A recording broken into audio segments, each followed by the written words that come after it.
Hi, this is Fair TV. I'm Peter Hart. There's a tendency in corporate media to strive for balance even when balance is not what's called for. That's what we're seeing in some of the coverage of the government shutdown.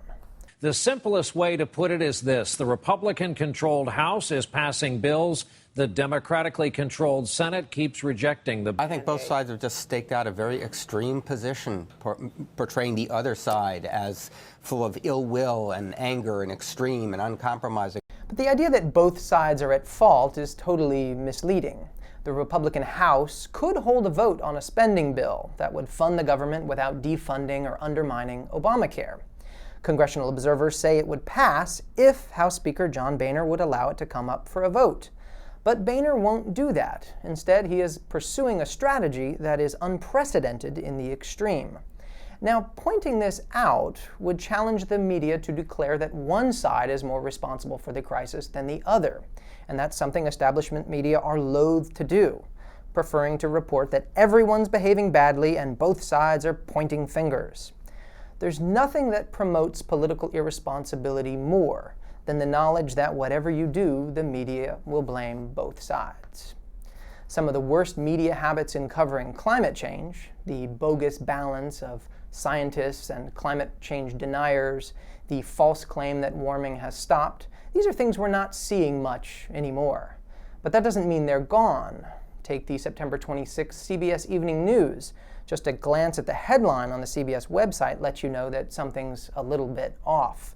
CBS correspondent Mark Phillips kicked off his report sounding a little cheeky. Another inconvenient truth has emerged on the way to the apocalypse. The new UN report on climate change is expected to blame man-made greenhouse gases more than ever for global warming. But there's a problem. The global atmosphere hasn't been warming lately. Now that's a familiar line you hear from climate change skeptics who say that warming stopped in the late 1990s. CBS even produces a graph that it thinks helps to make this case. But what that actually shows is that the planet is warming.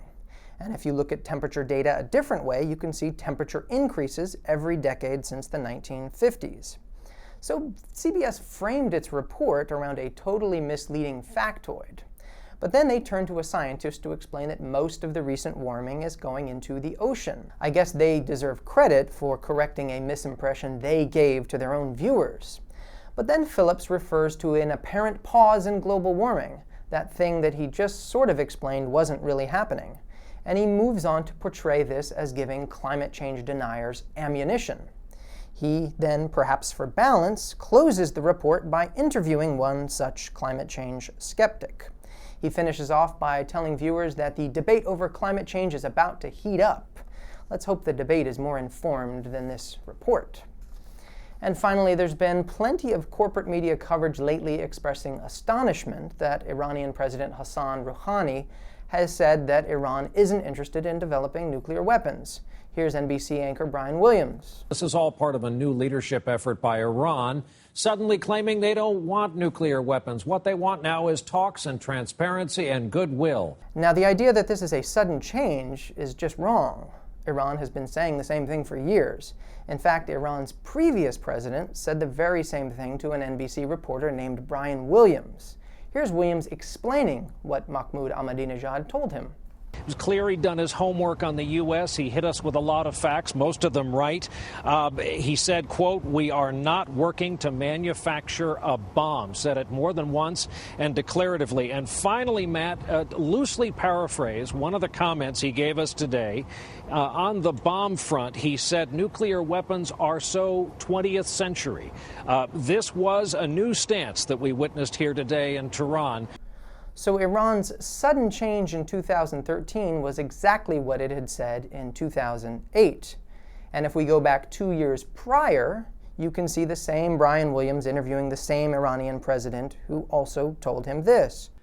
We have said on numerous occasions that our activities are for peaceful purposes. The agency's cameras videotape all activities that we have. Did Iran build the atomic bomb and use it? You must know that because of our beliefs in our religion, we are against such acts. We are against the atomic bomb. Someday, media are going to stop pretending that this is new. I'm Peter Hart. Thanks for watching Fair TV.